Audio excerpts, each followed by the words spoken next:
आजादी के महज 28 साल बाद ही देश को तत्कालीन प्रधानमंत्री इंदिरा गांधी के फैसले के कारण आपातकाल के दंश से गुजरना पड़ा, जिसे देश का काला अध्याय भी कहा जाता है।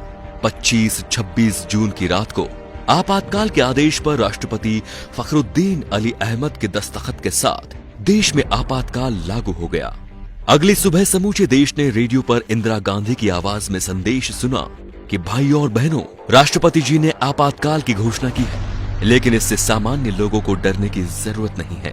दिल्ली के रामलीला मैदान में हुई 25 जून की रैली की खबर पूरे देश में न फैल सके, इसके लिए दिल्ली के बहादुर शाह जफर मार्ग पर स्थित अखबारों के दफ्तरों की बिजली रात में ही काट दी गई। इसकी जड़ में 1971 में हुए लोकसभा चुनाव का था, जिसमें उन्होंने अपने मुख्य प्रतिद्वंदी राजनारायण को पराजित किया था।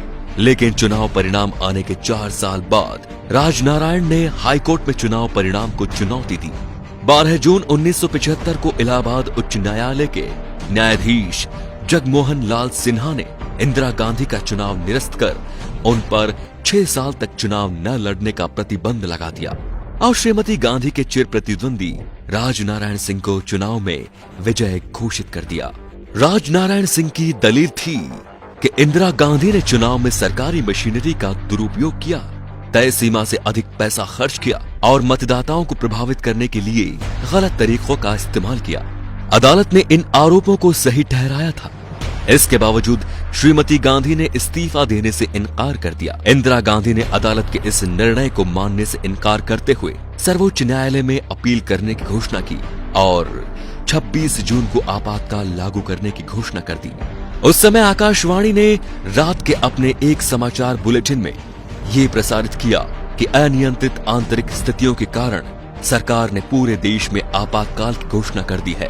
इस दौरान जनता के सभी मौलिक अधिकारों को स्थगित कर दिया गया है। सरकार विरोधी भाषणों और किसी भी प्रकार के प्रदर्शन पर पूर्ण प्रतिबंध लगा दिया गया है।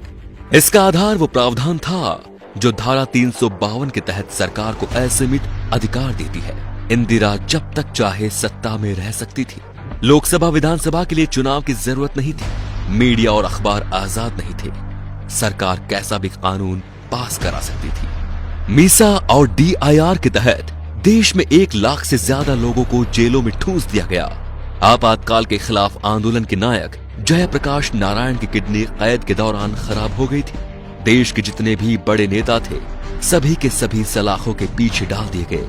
संजय गांधी ने VC शुक्ला को नया सूचना प्रसारण मंत्री बनवाया, जिन्होंने मीडिया पर सरकार की इजाजत के बिना कुछ भी लिखने बोलने पर पाबंदी लगा दी। जिसने भी इनकार किया उसे जेल में डाल दिया गया। सरकार की कोशिश थी कि लोगों तक सही जानकारी नहीं पहुंचे।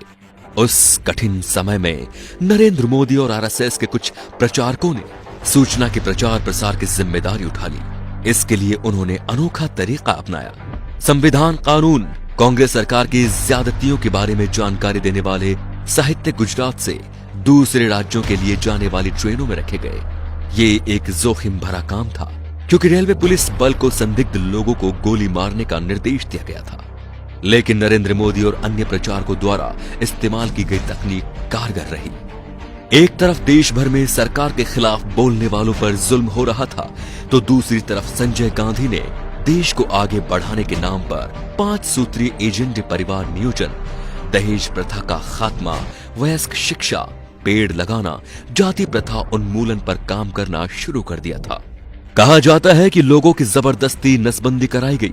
19 महीने के दौरान देश भर में करीब 83 लाख लोगों की जबरदस्ती नसबंदी करा दी गई। कहा तो ये भी जाता है कि पुलिस बल गांव के गांव घेर लेते थे और पुरुषों को पकड़कर उनकी नसबंदी करा दी जाती थी। एक बार इंदिरा गांधी ने कहा था कि आपातकाल लगने पर विरोध में कुत्ते भी नहीं भौंके थे, लेकिन 19 महीनों में उन्हें गलती और लोगों के गुस्से का एहसास हो गया। 18 जनवरी 1977 को उन्होंने अचानक ही मार्च में लोकसभा चुनाव कराने का ऐलान कर दिया। 16 मार्च को हुए चुनाव में इंदिरा और संजय दोनों ही हार गए। 21 मार्च को आपातकाल खत्म हो गया, लेकिन अपने पीछे लोकतंत्र का सबसे बड़ा सबक छोड़ गया।